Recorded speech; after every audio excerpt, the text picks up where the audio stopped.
Alors, voici, mes chers amis, un petit sondage que je vous présente. Vous allez le voir sur votre écran. Alors, je vous lis la question. La question est la suivante, que nous aimerions votre projet de réponse. Alors, la question, avez-vous déjà assisté à un webinaire présenté par la Caisse d'indemnisation des dommages dus à la pollution par hydrocarbures causée par des navires?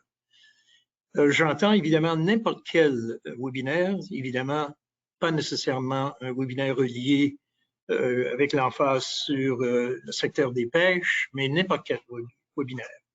Nous sommes en évaluation de notre programme de sensibilisation et de rayonnement et on veut vraiment apprendre parmi nos parties prenantes si nos efforts portent fruit.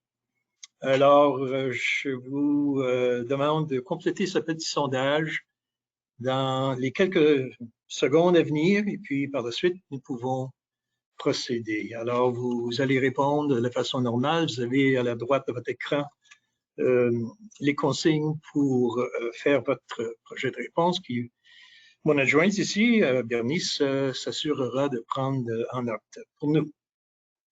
Je vous remercie de votre coopération. Alors, encore une fois, bonjour, je me présente. Mon nom est Marc Gauthier, je suis l'administrateur adjoint de la Caisse et j'ai le plaisir aujourd'hui de présenter ce webinaire. Alors, quelques petites consignes administratives. Le webinaire en question sera enregistré et en plus, il sera affiché sur notre site web. Donc, vous pouvez y accéder aisément à la suite de ce webinaire. Également, les questions que vous poseriez durant le webinaire seront bien sûr répertoriées gentiment ici par mon adjointe Bernice et nous pourrons faire un projet de réponse à toutes vos questions. Soyez certains que nous allons répondre à vos questions. Si le temps permet, bien sûr, en fin de séance, on pourra peut-être répondre à quelques questions. Mais de toute façon, les questions seront répondues. Alors, je vois que 75% des participants ont indiqué qu'ils n'ont participé à aucun webinaire commandité par la Caisse et bien sûr, le 25%, la réponse est positive. Alors, moi, je trouve que c'est très bien d'ailleurs parce qu'auparavant, souvent, les parties prenantes nous indiquaient qu'ils connaissaient très peu de notre Caisse et donc n'avaient pas eu l'opportunité de participer avec nous, d'échanger avec nous par le biais de webinaires et enfin d'autres formes de communication. J'encourage l'auditoire de cet après-midi de poser les questions, bien sûr, quand je viens tout juste de détailler. Et en plus, je vous donne un petit rappel. Si vous ne l'avez pas déjà fait, veuillez remplir le formulaire de commentaires qui est joint au guide d'indemnisation et de nous l'envoyer. Alors, ce formulaire, un formulaire enfin semblable, sera aussi distribué après le webinaire. Tout ça, nos efforts, évidemment, de sensibilisation et de rayonnement. Alors, passons donc à la prochaine diapositive.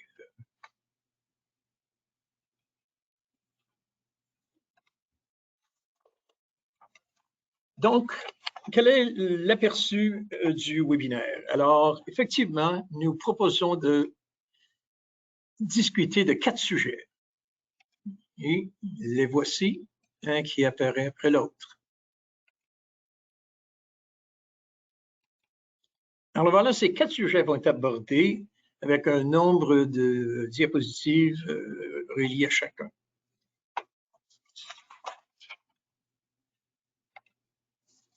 Alors, le premier volet, l'identification de l'auditoire et l'objectif du webinaire.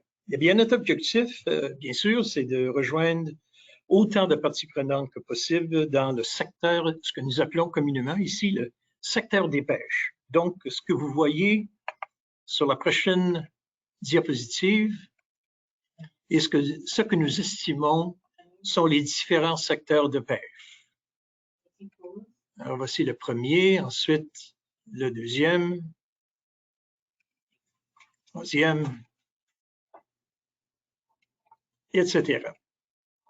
Alors, nous estimons que plusieurs d'entre vous font partie de ces genres de personnalités qui œuvrent dans ces divers secteurs qui, pour nous, représentent le secteur de la pêche. Alors, enfin, toutes les personnes ici décrites, et puis d'autres, sans doute, la liste n'est pas exhaustive, sont des personnes qui sont éligibles à présenter des réclamations à la Caisse. Alors, procédons.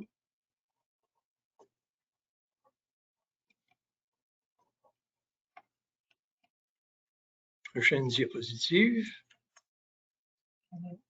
Alors, mon adjointe m'indique qu'il y a un problème technique. Alors, s'il vous plaît, mes amis, patientez pendant qu'on règle le problème technique. J'espère que vous avez saisi un peu ce que je venais de vous décrire sur les diapositives qui portaient sur l'aperçu des parties prenantes aujourd'hui et l'objectif de notre webinaire. Alors, je n'aurai pas besoin de le répéter et nous allons continuer dès que le problème technique est réglé avec la prochaine diapositive. Bon, alors voilà, je crois que le problème technique est réglé. Alors, on parlait évidemment des différents secteurs, des différentes activités possibles dans le secteur des pêches. Et on pourrait oser croire qu'avec compte tenu de l'ampleur des activités du secteur de pêche, qu'une imposante partie des indemnités versées par la Caisse aurait été versée envers des réclamations dans le secteur des pêches. Mais ce n'est pas le cas. À toute fin pratique, moins de 1% des contributions de la Caisse envers des indemnisations ont été octroyées pour des pertes dans le secteur de la pêche. C'est pas beaucoup, assurément. Nous assumons que c'est un manque de communication qu'on essaie maintenant de rectifier avec notre programme de sensibilisation, s'y inclut ce webinaire. Nous espérons que nous aurons un succès.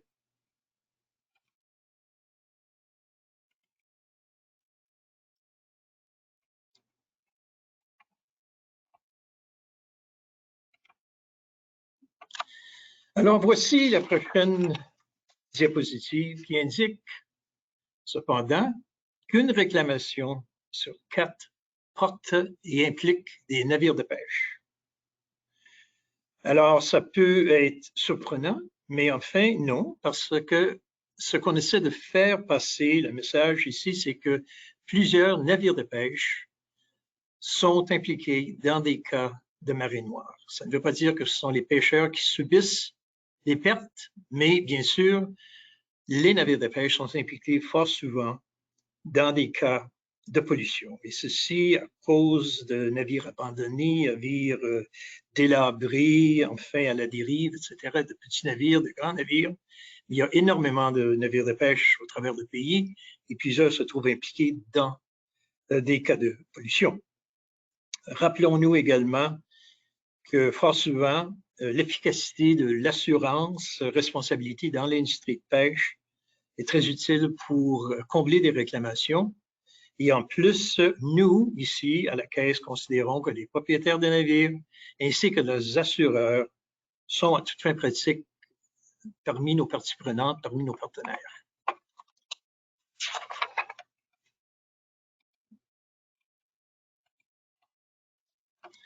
Alors, passons au deuxième sujet, effectivement. Qu'est-ce qu'est la Caisse? Qu'est-ce que c'est cette histoire de Caisse? Alors, dans une certaine mesure, le nom de la Caisse s'explique d'elle-même. Mais vous allez remarquer qu'il y a plusieurs composantes dans ce titre qui méritent d'être décomposées. Donc, qu'est-ce que c'est précisément des dommages dus à la pollution? Qu'est-ce que c'est des hydrocarbures? Quels sont les navires qui sont visés par la loi? Alors, il y a quelques détails qui vaut la peine de vous expliquer et les diapositives suivantes vont toucher sur ce sujet. Mais débutons par un petit aperçu de l'historique du fonds. Alors, la Caisse a déjà 30 ans d'existence et toutes ces activités sont répertoriées chaque année dans un rapport. Vous voyez l'ampleur des rapports sur l'écran. qui sont tous d'ailleurs disponibles sur le web, contiennent plusieurs statistiques fort utiles pour n'importe qui et aussi contient en forme électronique des sommaires de toutes les décisions qui ont été prises par la Caisse depuis son existence.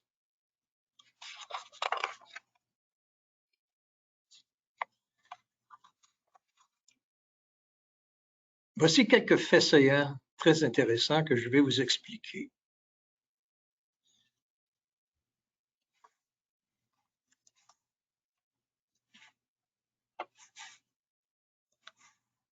Alors, le solde de la Caisse se fixe au moment à environ 411 millions de dollars. Donc, ce n'est pas une caisse qui est dépourvue. Tout au contraire, elle est bien rodée en fonds, c'est sûr. Ces fonds-là, dans la caisse, ont été versés au cours des années, surtout dans les années 1970, par des contributions versées par des expéditeurs de pétrole au travers ces années. Et depuis ce temps-là, le fonds a grandi à cause des intérêts qui lui sont versés à chaque année, bien sûr, net des dépenses et net des indemnisations fournies aux demandeurs. Alors, qu'est-ce que le fonds fait avec tout ce bel argent? Eh bien, voilà, nous indemnisons les victimes de pollution, c'est le but principal. Et en plus, nous versons des indemnisations, des contributions, je devrais dire, à un fonds international, 2 fonds internationaux, effectivement, à laquelle le Canada adhère, qui nous fournit aussi un niveau de protection financier additionnel. Et donc, ce qui est octroyé au Canada à titre de contribution comme membre de ces 2 fonds internationaux sont payés par la Caisse. En plus, évidemment, la Caisse a ses dépenses usuelles pour le maintien du mécanisme du fonds, bon, à savoir les employés, les locaux, etc. Et bien sûr, nos projets de sensibilisation et de rayonnement. Alors, à la suite de modifications à la loi qui gouverne le fonds en 2018, en effet en décembre 2018, la limite qui existait antérieurement sur chaque réclamation a été éliminée. Donc, à ce stade, le fonds est un fonds illimité. Antérieurement, il existait une limite de 175 millions par réclamation. Or, si ce montant de 411 millions se trouverait épuisé, eh bien, ce serait le gouvernement fédéral qui ferait un réapprovisionnement de fonds. Donc, ce qui nous amène à conclure que le fonds est maintenant un fonds illimité. Alors, le fonds a été actif dans ces 30 ans. Nous avons traité de plus de 40 demandes d'indemnisation et les chiffres s'accroissent à chaque année. Pas nécessairement, nous espérons en cause qu'il y a plus de pollution, mais peut-être plus de sensibilisation à notre existence. Voici une diapositive intéressante. La plus grande demande qui a été jamais faite auprès du fonds en direct se chiffre à 4,5 millions de dollars à travers toute l'histoire de la Caisse. Et celui-ci relate un navire qui s'appelait le Chalk Determination, qui s'est échoué près de Trois-Rivières.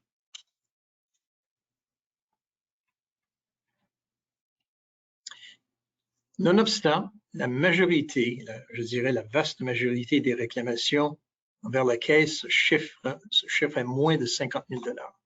Fort souvent de petites embarcations, vous allez voir plus tard, le type de navire qui, il y a des déversements qui peuvent être apportés à la Caisse. Alors, s'il n'y a pas de plafond, il n'y a aussi pas de plancher pour la Caisse. Donc, n'importe quelle demande d'indemnisation qui tombe dans les paramètres de la législation sont recevables par la Caisse et la plus petite se chiffre à 217 $.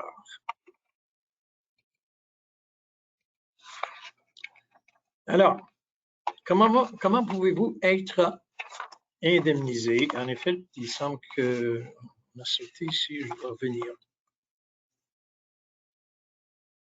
Voilà. Un petit peu de publicité. Alors, vous me reconnaissez sans doute. Avec moi sur cette photo, Mme Anne Legare, qui est évidemment l'administratrice du fonds.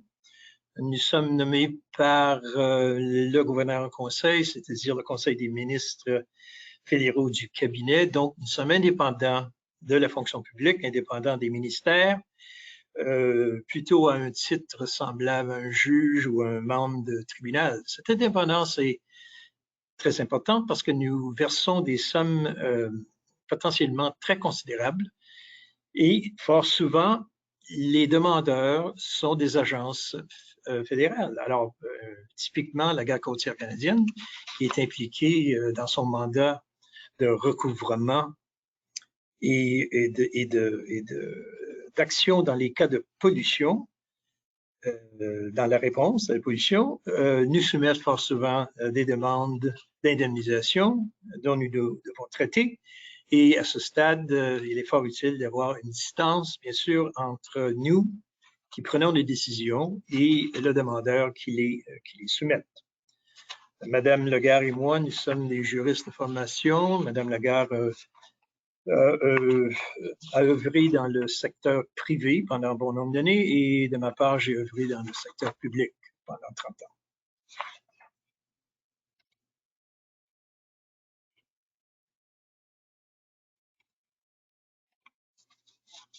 Alors, j'arrive bien sûr au prochain sujet qui est comment pouvez-vous être indemnisé?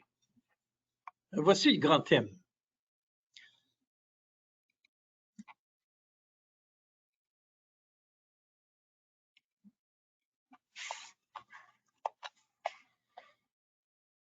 Alors, chaque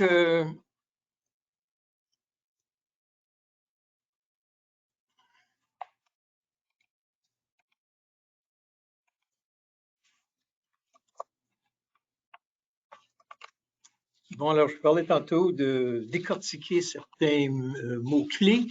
Alors, voici un exemple de ce dont je parle. Alors, quels navires sont assujettis à notre système? Quels sont les hydrocarbures? Et quelles sont les eaux canadiennes?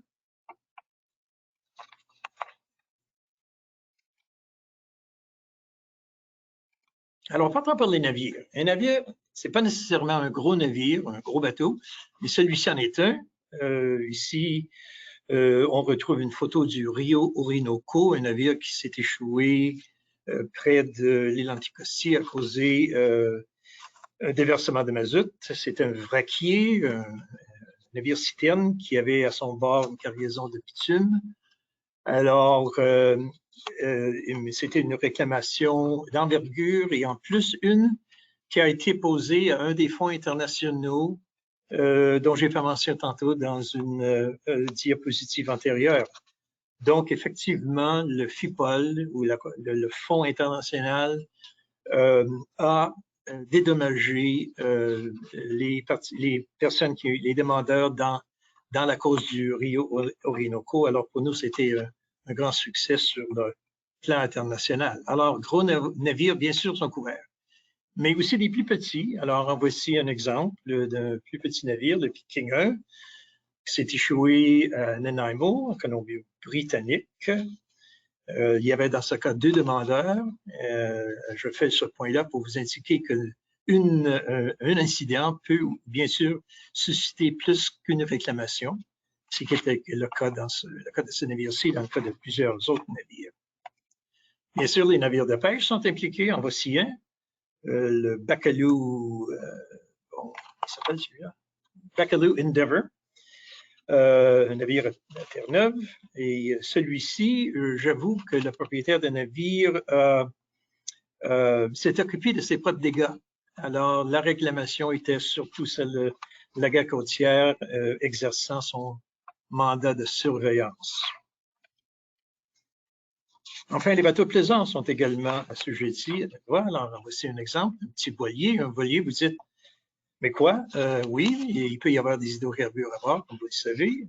Donc, si c'est le cas et ces hydrocarbures s'échappent, comme vous voyez le stockade qui essaie de les contenir, alors ça suscite, ça crée des frais par les agences d'intervention qui peuvent bien sûr revendiquer contre la Caisse.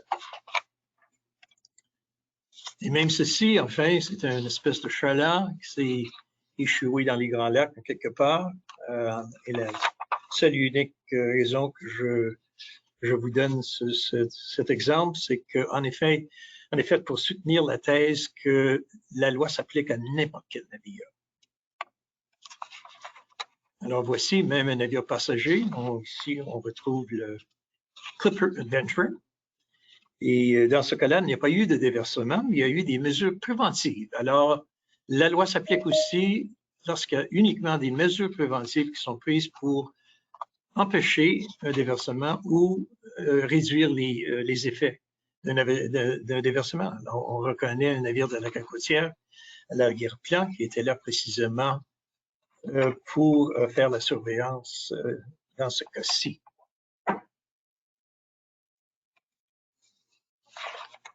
Alors, on passe à la prochaine pellicule. Aussi. Également, la Caisse peut compenser des demandes d'indemnisation lorsque le déversement est d'une origine inconnue. Alors, qu'est-ce que nous entendons par cela? Ben, c'est quand même assez simple. C'est lorsqu'un demandeur ne peut pas identifier un navire, mais a raison de croire effectivement que c'était un déversement occasionné par un navire, peut faire une revendication contre la Caisse d'indemnisation. Et le fardeau appartient maintenant à l'administrateur de prouver que ce n'était pas un déversement à partir d'un navire. Bien sûr, si l'administrateur en arrive à cette conclusion, eh bien là, à ce moment-là, la démarche serait rejetée. Mais à toute fin pratique, le fardeau n'appartient pas au demandeur. Vous pouvez quand même si vous n'avez pas identifié le navire, si vous avez raison de croire que c'est un navire, vous pouvez quand même faire votre réclamation. Alors, un autre terme qui mérite d'être décomposé un tout petit peu est la définition d'hydrocarbures. Alors, les hydrocarbures dans la loi sont n'importe quelle huile minérale, et j'en donne quelques exemples.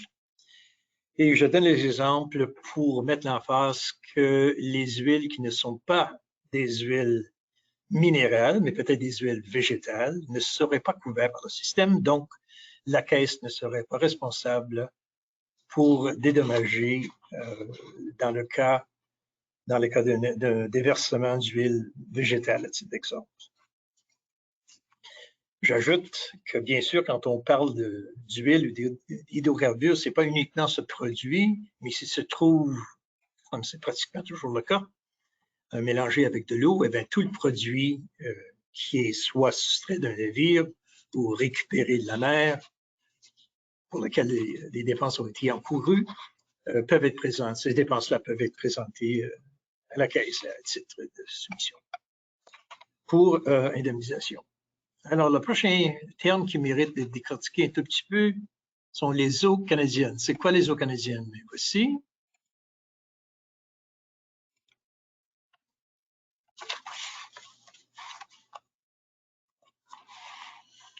Alors, les lacs, les rivières, toutes les eaux internes, les canaux, eau douce, eau salée, peu importe, sont comprises dans la définition des eaux canadiennes jusqu'à la limite extérieure de la zone exclusive économique à 200 000 du littoral.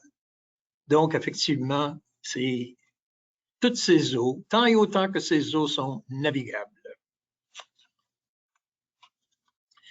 Alors, passons maintenant à un deuxième petit sondage qui devrait apparaître sur votre écran. Et celui-ci est un petit test clair.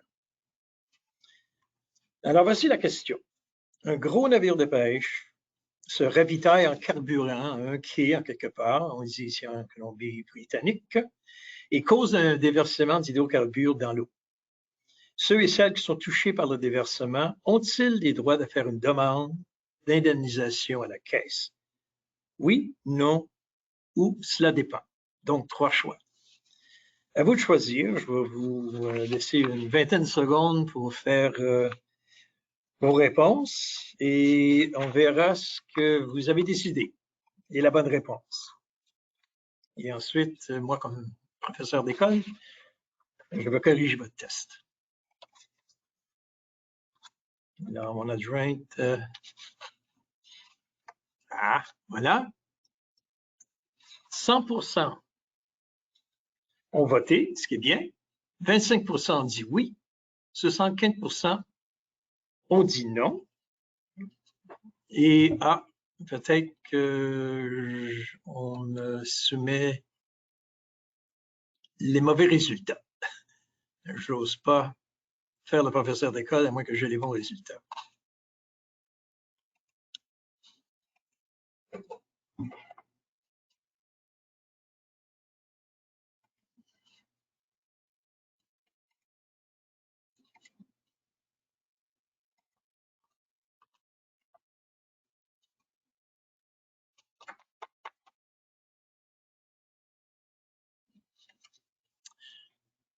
Bon, voilà les résultats. C'est comme la soirée aux urnes, hein? Les résultats. Bon, 50% ont dit oui, personne n'a dit non, et 50% ont répondu « ça dépend ». Les heureux gagnants sont ceux qui ont répondu « ça dépend ». Alors, voici la raison pour laquelle ça dépend. Alors, si un déversement est à partir d'un navire, c'est-à-dire que le carburant échappe d'un navire pour entrer dans les eaux, assurément, c'est couvert. Le système couvre, la caisse est responsable. Si l'origine est terrestre, alors par exemple du boyau qui est sur un quai ou même d'un réservoir quelque part sur le côté terrestre et il y a un échappement à partir du côté terrestre à l'eau, la caisse n'est pas responsable. Merci de votre collaboration. Alors, on continue.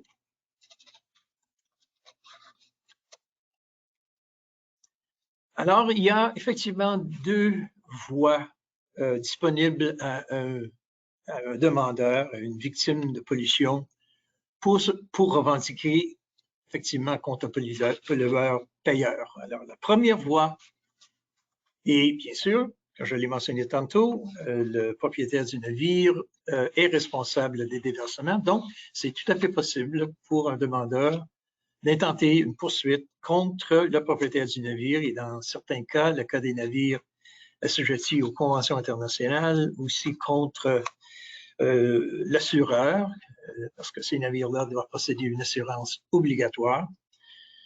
Alors, tout ça implique évidemment fort probablement une poursuite en justice avec tout ce qui en découle, mais c'est sûr et certain que vu que le propriétaire du navire est assimilé au Canada en vertu de notre loi et à travers le monde comme étant le pollueur, eh bien, lui est le pollueur-payeur, donc c'est possible de revendiquer contre le propriétaire et son assureur dans certains cas.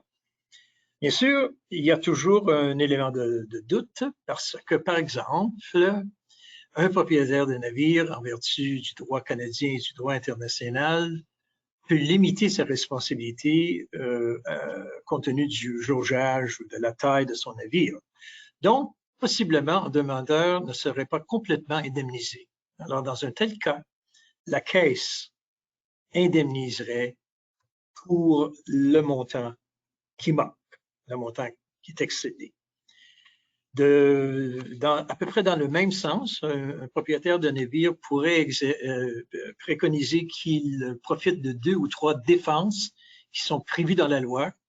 Par exemple, que l'événement a été causé par un acte de guerre, un acte d'insurrection civile ou qu'un aide à la navigation était mal placé par les autorités ministérielles, etc. Dans un cas semblable, le propriétaire d'un navire et son assureur pourraient s'esquiver de responsabilité. Dans un cas pareil, également, la Caisse pourrait et devrait être rendue responsable, c'est-à-dire pour payer le surcroît ou les montants qui n'ont pas été payés par le propriétaire et l'assureur. Mais dans tout cas, le demandeur a une option.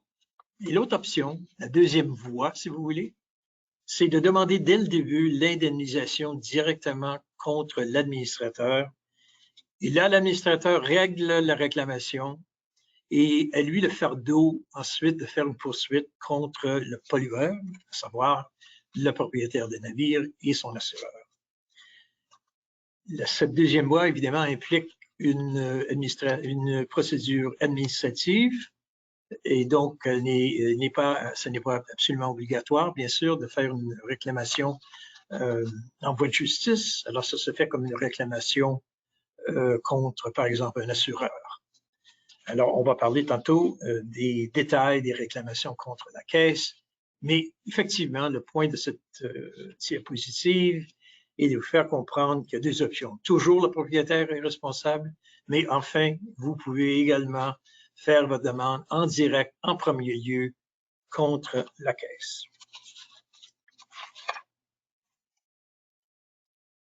Alors, passons donc au prochain sujet. Un petit aperçu sur le genre de dommages qui sont indemnisables par la Caisse. Mais avant de passer aux prochaines diapositives, il est très important que je vous souligne un point qui est bien important, c'est que l'administrateur, dans tout cas, n'importe quel cas, pour n'importe quel dommage, applique un critère de raisonnabilité dans l'évaluation des dommages indemnisables. Bref, l'exigence de raisonnabilité signifie que toute mesure doit être prise objectivement proportionnée aux dommages réels qu'a subi un demandeur ou pour un dommage potentiel qu'un demandeur veut tenter de prévenir, c'est-à-dire une mesure préventive. Les frais sont aussi et doivent être exactement proportionnés dans le même sens. Donc, il faut toujours garder ce principe de raisonnabilité en tête. Donc, ce n'est pas question nécessairement de soumettre une réclamation pour X montant de dollars et s'attendre à se faire payer exactement pour le même montant. Il y a une évaluation faite par la Caisse, par l'administrateur, axée sur le principe de raisonnabilité. Et ça pour n'importe quelle réclamation. Alors, espérons que vous allez garder ce principe en tête. Alors, parlons de genre de dommage. Alors, en voici un typique dommage au bien. Alors, par exemple, un bien matériel comme un équipement qui est souillé, un bateau de pêche ou une installation, n'importe quoi qui est contaminé, peu importe. Même la prise elle-même pourrait se trouver contaminée. Alors, c'est effectivement une perte physique au bien du demandeur dans le domaine des, évidemment ici on parle dans le domaine des pêches. Alors, il y a aussi les pertes économiques. Alors, les pertes économiques, ce sont effectivement des pertes de salaire ou des profits qui résultent d'une marée noire. Alors, quelques exemples, la fermeture d'une zone de pêche, par exemple, une réduction imposée d'une réduction de prise, des frais plus élevés d'aller pêcher ailleurs, titre d'exemple. Enfin, la réduction de la valeur si pas zéro des prises, etc., qui ont été contaminées. Donc, tout ça résulte en des pertes économiques et tout cela est compensable par la Caisse. Toujours, rappelons-nous, sur le principe de raisonnabilité. Alors, un autre type de perte est le perte relative aux pratiques culturelles, cérémoniales. Alors, c'est assez spécial dans la loi canadienne. Ça n'existe pas nécessairement dans la loi de tous les pays, mais nous sommes choyés au Canada que nous possédons dans notre loi cette perte, ce genre de perte qui est compensable. Alors, une personne qui ne peut plus aller pêcher pour strictement subvenir à ses besoins, en laissant de côté l'aspect économique, mais purement matière de subsistance. Et ça s'applique également à des pelleteries tant bien qu'aux poissons. Et que ces items, les pelleteries et les poissons, ne sont plus disponibles pour des cérémonies traditionnelles. Tout ça résulte en des pertes. Et ces pertes-là peuvent être revendiquées contre la Caisse. Évidemment, ce sont des pertes, on pourrait dire, quasi économiques.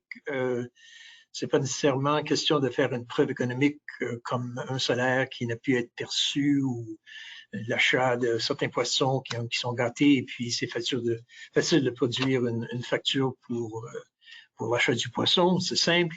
Dans ces cas-ci, eh bien, la preuve est un petit peu plus complexe, mais de toute façon, le principe à retenir, c'est que ces genres de pertes peuvent être apportés à la caisse pour indemnisation.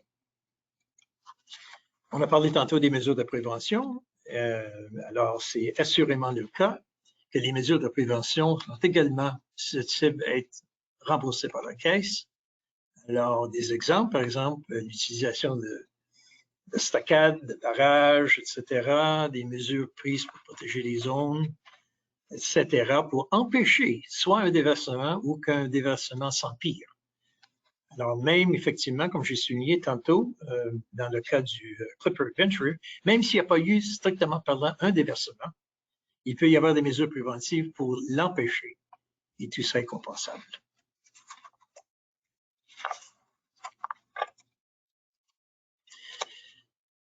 Fort souvent, surtout dans un déversement d'envergure, l'environnement comme tel est atteint.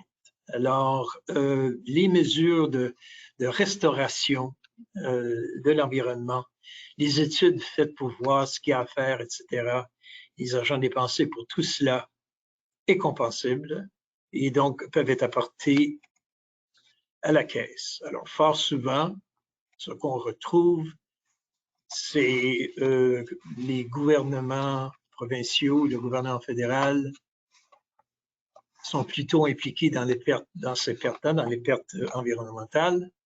Mais c'est important de savoir que, voilà, ces pertes peuvent être soumises au fonds pour compensation. Alors, voici un autre type de perte, des pertes spéciales. Ça semble un peu vague, n'est-ce pas? Bien, c'est assez complexe, j'avoue. Certains libellés de la loi pertinente, la loi sur la responsabilité maritime au Canada, prévoit que dans certaines circonstances, certaines pertes peuvent être compensées qui ne sont pas compensables dans le système général de pertes. Alors, c'est précisément ce que je voulais faire valoir, c'est que ces pertes spéciales-là, les circonstances sont assez limitées, s'appliquent précisément à des pertes futures, économiques futures, attendues, c'est-à-dire des pertes qui dépassent la date où vous avez soumis, par exemple, une réclamation, mais dans le futur. Et puis, en plus, dans certaines circonstances, pour certains types de personnes visées, les pertes qui auraient été, c'est-à-dire les pertes qui auraient été subies en dehors des eaux canadiennes, mais qui ont affecté un Canadien ou une personne qui réside au Canada d'une certaine façon, peuvent également être compensées. Alors, nous avons un petit bouquin qui vise ce genre de pertes. Vous allez le voir tantôt sur l'écran et je vous conseillerais de le consulter. Mais ce qui compte, ce qui est bien important, c'est que dans la plupart des cas, la façon de procéder pour une personne qui a subi un préjudice, c'est de lancer une réclamation en général vers la caisse et il a à ce moment-là s'identifier pour voir si une personne croit peut-être. Alors voici qui tombe dans la catégorie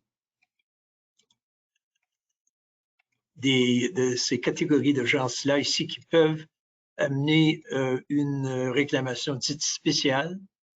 Alors je les énumère, mais ils sont tous répertoriés bien sûr, dans le manuel des pertes spéciales.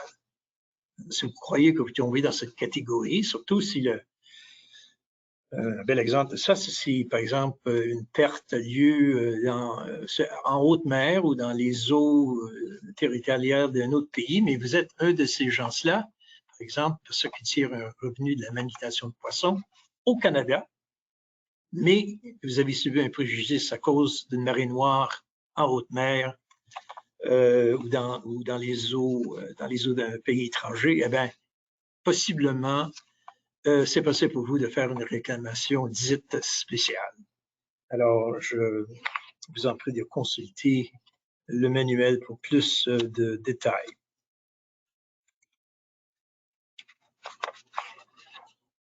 Bon, alors, cette question, quand devez-vous présenter une demande d'indemnisation? Eh bien, ça, c'est une question on parle ici, effectivement, un langage juridique, c'est-à-dire un délai de prescription, c'est-à-dire une date limite pour laquelle vous devez lancer une réclamation contre la Caisse. Alors, même s'il y a des dates limites, et je vais vous les montrer dans une seconde, ce qui est très important, c'est que dès que vous êtes prêt à faire votre réclamation, faites-la auprès de la Caisse pour éviter tout risque de manquer ces dates de prescription, de les dépasser. Alors, s'il y a eu un déversement, s'il y a eu un déversement dans les eaux, la date butoir est 2 ans du déversement pour faire votre réclamation. S'il n'y a pas eu de déversement, donc mesure préventive par exemple, seulement, là, il y aurait jusqu'à 5 ans pour faire la réclamation. Mais n'hésitez pas à faire votre réclamation aussitôt que possible. De toute façon, si vous ratez la cible et puis vous manquez à ces deux limitations, vous pouvez toujours, bien sûr, dans la 3e année ou dans les 2 années subséquentes, après 3 ans, de faire votre réclamation contre le propriétaire de navire et de son assureur, le cas appliquant, parce que cela est toujours permis. Mais évidemment, je parle là d'une revendication contre la Caisse. Quand j'indique une limitation de 2 ans où il y a un déversement, il y a une limitation de 5 ans où il n'y a pas eu de déversement. Alors, le prochain sujet, l'aperçu des évaluations des demandes. Alors, maintenant que vous savez ce qui est indemnisable, alors comment est-ce que l'administratrice décide-t-elle de payer un montant à un demandeur? Alors, débutons par les principes d'évaluation.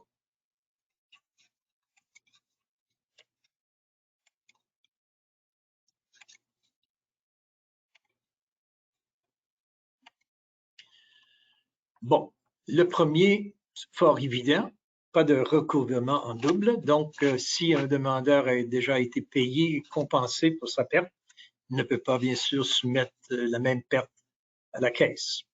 Les dommages, c'est évident parce ce qu'on a dit tantôt, doit être causé par des hydrocarbures tels que définis, transportés à bord d'un navire. Et comme vous le savez, c'est presque n'importe quelle embarcation dans un plan d'eau navigable. Raisonnabilité, je le répète, très important. Alors, j'espère que vous allez le retenir en mémoire parce que c'est un principe qui gouverne l'évaluation de toutes les demandes. Bien sûr, si vous pouvez minimiser vos dommages, c'est bien parce que si l'administrateur constate qu'un demandeur aurait pu faire certaines démarches pour réduire l'impact des dommages, eh bien, ça pourrait être pris en considération au moment de l'évaluation. Alors, les preuves, quelle sorte de preuves? Bien, voici des exemples de preuves.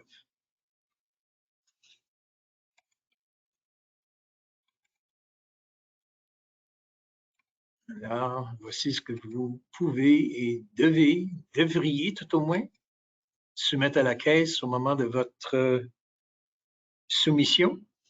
Alors, tenez vos dossiers bien détaillés aussi bien que possible, justifiez vos frais, vos dépenses, prenez des photos, formez une espèce d'exposé de faits cohérent afin que l'administrateur et ses aviseurs puissent bien comprendre le contexte de votre perte. Conservez vos documents parce qu'on ne sait jamais, à un certain moment, on pourrait demander des détails que vous devriez nous fournir. Alors, je dirais de toujours garder vos documents jusqu'au moment où la réclamation est complétée. Alors, voici maintenant un autre sujet qui effectivement est notre dernier sujet et celui comment fonctionne le processus des demandes d'indemnisation. Donc, une question, je dirais, un petit peu plus technique. Alors, on débute avec un joli tableau. C'est un tableau que je vous conseille de conserver. Vous le trouvez dans les manuels dont j'ai fait référence tantôt et je vais aussi les détailler dans une petite seconde. Mais ce que vous voyez sur l'écran au moment, si vous prenez une seconde, quelques secondes pour jeter un coup d'œil, vous allez voir que la partie d'en haut est plus ou moins un sommaire de qu'est-ce que je vous ai déjà fait part. Et puis, ce qui est en bas est un peu un aperçu sur la procédure de réclamation, si vous voulez. Alors, permettez-moi de vous la décrire un peu brièvement, l'acheminement, si vous voulez, d'une réclamation. Alors, vous faites un dépôt de demande, c'est évidemment la première étape. Vous faites un dépôt de demande auprès de la Caisse. La Caisse, donc, saisie de votre réclamation, en fait l'analyse avec l'aide de ses experts, des experts techniques, experts maritimes, experts juristes, le cas échéant. Et en bout de ligne, l'administrateur prend une décision de faire une offre basée sur l'information soumise par le requérant. Des réceptions, la signification de l'offre, le demandeur possède maintenant 60 jours pour l'accepter et se faire payer presque incessamment, ou d'en appeler à la Cour fédérale, d'appeler la décision de l'administrateur à la Cour fédérale. Il y a très peu d'offres qui sont refusées, mais c'est tout à fait possible. Et le droit existe dans la loi de ne pas se trouver satisfait de la décision de l'administrateur et d'amener la décision en justice. Alors, en bout de ligne, supposons la réclamation est payée ou suite à un procès même. En tout cas, de toute façon, l'indemnisation se verse au demandeur. À ce moment, la Caisse se trouve en posture de faire une revendication contre le propriétaire du navire, à savoir le pollueur. Alors, une demande en recouvrement, et ça nous occupe énormément parce que cette obligation de faire un recouvrement est prévue par la loi et donc nous devons faire les efforts requis pour tenter de faire un recouvrement contre le pollueur, à savoir le propriétaire du navire. Alors, toutes vos options, c'est-à-dire d'aller en direct, soit contre nous ou aller contre le propriétaire, et le genre de réclamation dont on vient de détailler, se trouve dans 3 de nos manuels. Je vous exhorte de les consulter. Celui-ci, sur les demandes générales qui vont quasiment toujours s'appliquer dans vos cas. Celui-ci, j'en parle dans une petite seconde, mais le troisième, qui est le manuel des pertes spéciales, on a déjà parlé des pertes spéciales, ça vaut la peine de le lire parce qu'il est complexe et vous allez immédiatement saisir que, généralement parlant, vous devriez faire vos réclamations sous le régime général et à l'occasion, dans certaines circonstances limitées, le régime de pertes spéciales pourrait s'appliquer. Alors, le nouveau dans tout ça, c'est ce qu'il y a dans le centre, c'est un bouquin, un guide, c'est-à-dire un manuel de lignes directrices sur les petites demandes d'indemnisation. Petites demandes accompagnées d'un régime accéléré. Alors, c'est quoi? Bien, c'est facultatif. C'est pas obligatoire. Si vous tombez dans le domaine des petites demandes, de suivre le processus indiqué dans le manuel, mais c'est une option qu'un demandeur possède. Alors, voici les critères.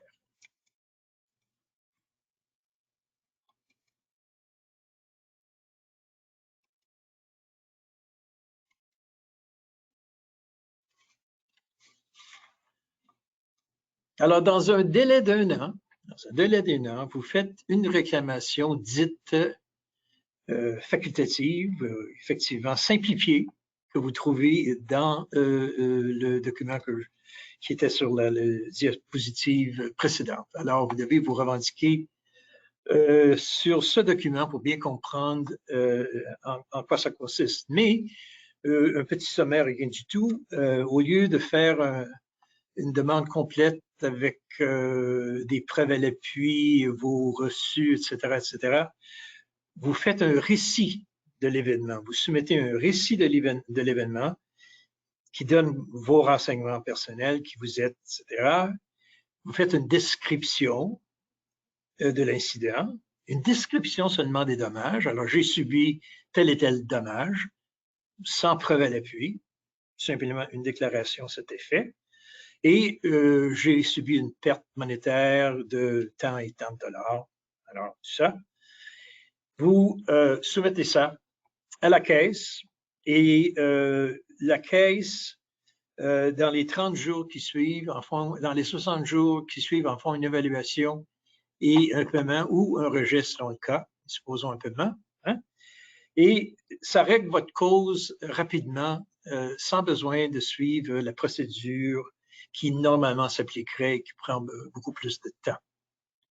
Alors, c'est un régime qui pourrait s'avérer utile pour vous.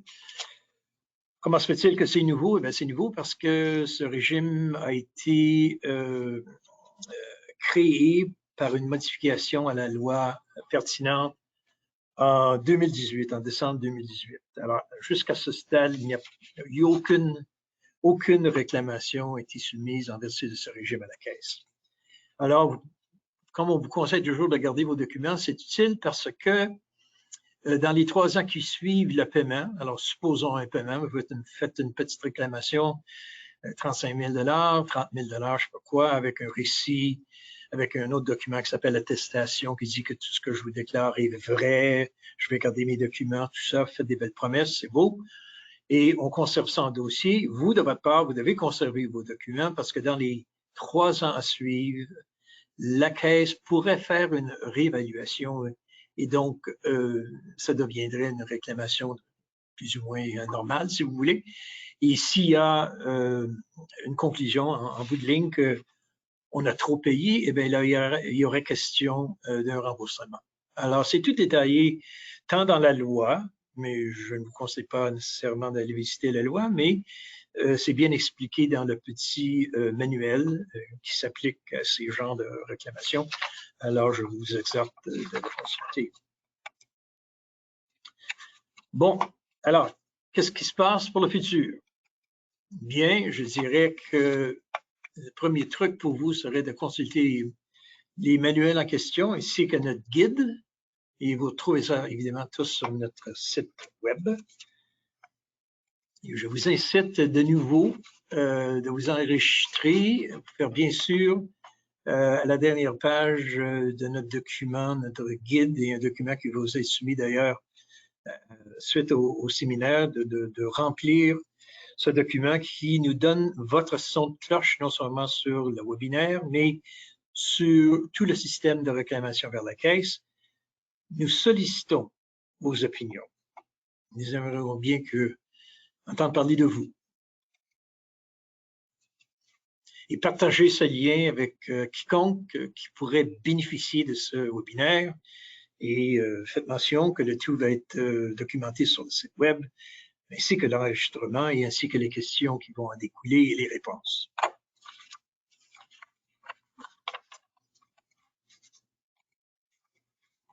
Alors, si vous êtes intéressé d'en savoir davantage, vous allez aussi à notre liste de distribution sur le web, qui contient toutes nos publications, non seulement le guide et les manuels dont on a fait référence aujourd'hui, mais toutes nos publications.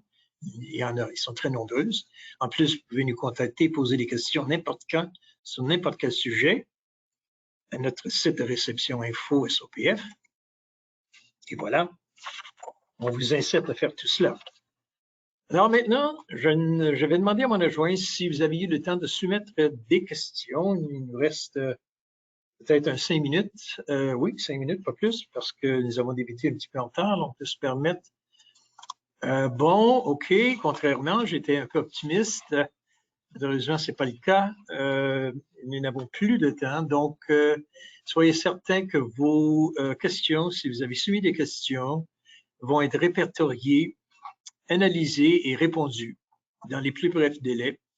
Et si vous n'avez pas réussi à nous poser des questions durant le webinaire, eh bien, vous pourrez le faire suite au webinaire.